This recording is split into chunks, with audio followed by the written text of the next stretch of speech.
तो बच्चों, आपका स्वागत है इस प्यारी कविता के साथ। लहरों से डर कर नौका पार नहीं होती, कोशिश करने वालों की कभी हार नहीं होती। नन्ही चींटी जब दाना लेकर चलती है, चढ़ती दीवारों पर 100 बार फिसलती है। मन का साहस रगों में हिम्मत भरता है, चढ़कर गिरना गिर कर चढ़ना ना अखरता है। मेहनत उसकी बेकार हर बार नहीं होती, कोशिश करने वालों की कभी हार नहीं होती।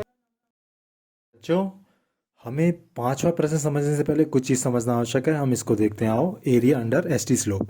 हमने जो ये चाल यानी कि एस स्पीड, चाल और समय के बीच में जो ग्राफ खींचा है बच्चों, इसमें जो ये हमें स्लोप मिला है, ये स्लोप हमें किसके बारे में जानकारी देता है? एक्सीलरेशन यानी कि त्वरण के बारे में। और इस स्लोप के नीचे का जो क्षेत्र है बच्चों, इसके स्लोप के नीचे का जो क्षेत्र हमें प्राप्त हुआ है, ये क्षेत्र हमें डिस्टेंस, दूरी के बारे में जानकारी देता है। ठीक है, सबसे पहले हम देखते हैं, समझते हैं ये स्लोप हमें क्या जानकारी दे रहा है। तो देखो बच्चों, जैसे जैसे घंटा बढ़ते जा रहा है, समय बढ़ते जा रहा है, जो कि घंटे में है, और जो यहाँ स्पीड है, चाल है, वो किलोमीटर प्रति घंटे में है ना। तो देखो, 1 घंटे में इसकी चाल कितनी थी?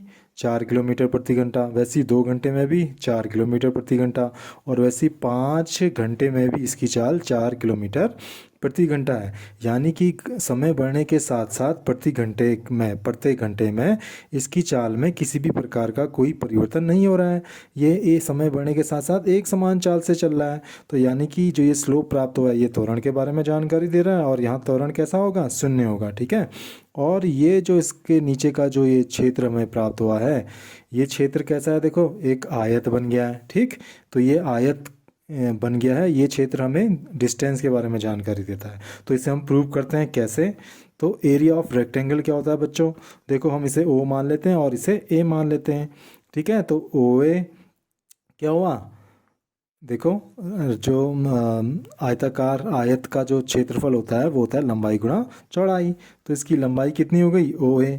तो ये ओ ए हो गई। और इसकी चौड़ाई कितनी हो गई? O B. तो ये ओ बी हो गई। ठीक है, लंबाई गुणा चौड़ाई।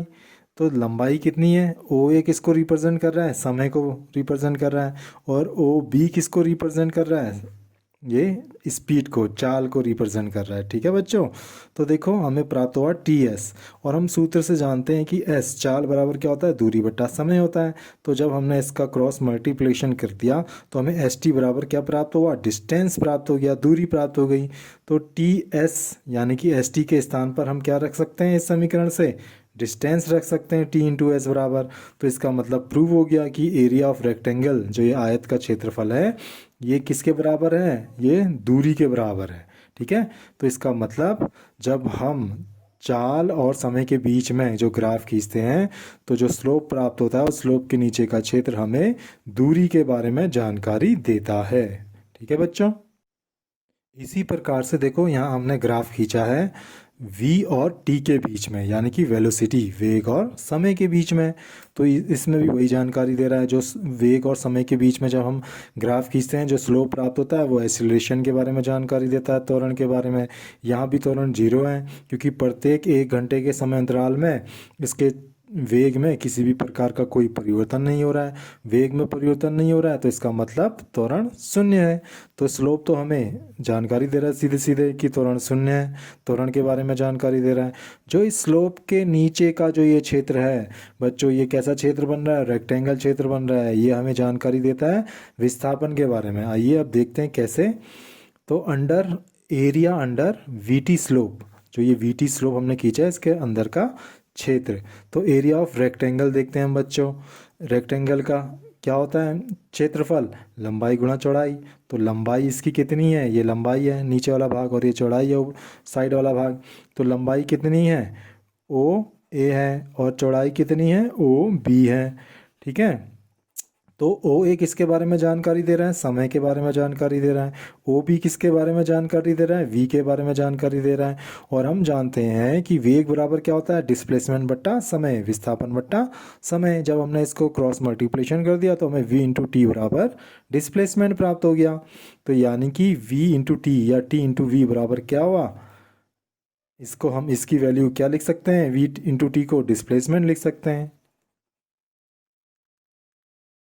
तो ये प्रूव हो जाता है कि एरिया ऑफ रेक्टेंगल इस स्थिति में, जो ये एरिया ऑफ रेक्टेंगल है, आयत का क्षेत्र है, ये हमें विस्थापन के बारे में जानकारी देता है। तो बस बच्चों, आपको बस इतना सा याद रखना है कि जब हम ग्राफ खींचते हैं चाल और समय के बीच में, तो जो स्लोप है, जो स्लोप मिलता है वो हमें त्वरण के बारे में जानकारी देता है, और उसके अंदर का जो क्षेत्र है वो हमें दूरी के बारे में जानकारी देता है। और जब हम ग्राफ खींचते हैं वेग और समय के बीच में, जो स्लोप है वो हमें त्वरण के बारे में जानकारी देता है, और जो इस स्लोप के अंदर का जो क्षेत्र है वो हमें विस्थापन के बारे में जानकारी देता है। इसी प्रकार से बच्चों ये ग्राफ भी आप देखने की कोशिश करो। ये समय, ये चाल और समय के बीच में है, और ये वेग और समय के बीच में है। ठीक है, तो इसको हम देखते हैं।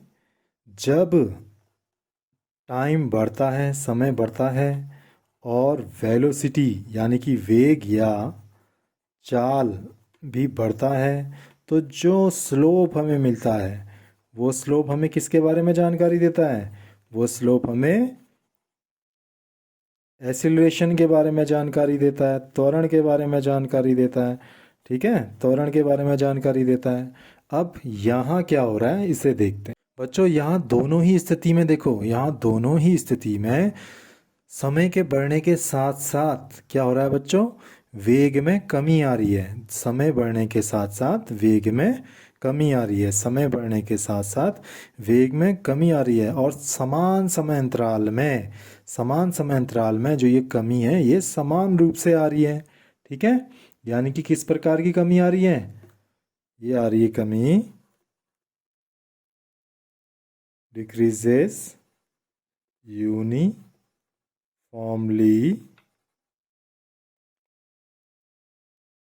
वेलोसिटी या स्पीड। जो इसकी वेलोसिटी है या स्पीड है, वेग है या आपका चाल है, ये यूनिफॉर्मली एक समान रूप से कम हो रहा है ना, समान समय अंतराल में समान रूप से कम हो रहा है।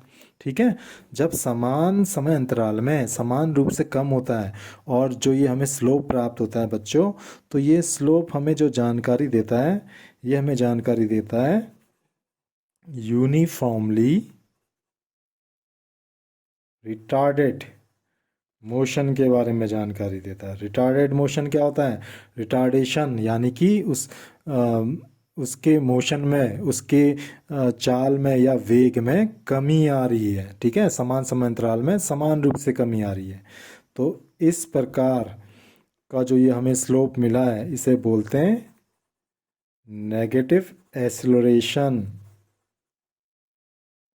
यानी कि ऋणात्मक त्वरण बोला जाता है। और कहीं कहीं इसे बोलते हैं डिसलेरेशन भी कहा जाता है। ठीक है, तो आपको इसमें जाना नहीं जाना है। डिसलेरेशन मीन्स होता है reduction, reduction of velocity, speed, rate. ठीक है, जब उसके चाल या वेग के दर में कमी आती है समान समय अंतराल में समान रूप से, तो उसे हम डिसलेरेशन कहते हैं, या इसे ही हम नेगेटिव एक्सीलरेशन कहते हैं। त्वरण ना कह करके इसे हम ऋणात्मक त्वरण कहते हैं। ठीक है बच्चों, तो बच्चों इसमें हमने क्या देखा? जब समय बढ़ने के साथ साथ वेलोसिटी या स्पीड में समान समय अंतराल में समान रूप से कमी आती है, तो वो हमें किसके बारे में जानकारी देता है? रिटार्डेशन के बारे में जानकारी देता है। जो इस प्रकार का जो ये स्लोप है ये त्वरण के बारे में जानकारी देता है, लेकिन ये कैसा त्वरण है? एक ऋणात्मक त्वरण है, जिसे रिटार्डेशन भी कहते हैं, नेगेटिव एक्सीलरेशन भी कहते हैं और डिसलेरेशन भी कहते हैं। ठीक है।